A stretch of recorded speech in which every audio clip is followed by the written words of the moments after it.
I can only imagine that if you're burnt out, there's a certain way you're going to feel. And I would think that feeling not just tired, you'd feel anxious,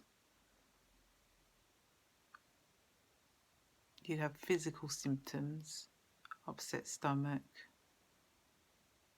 palpitations, sweats hot and cold.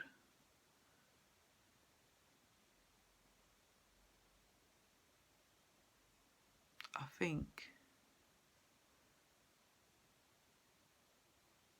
we need to stop getting so stressed out, because that's what it brings on.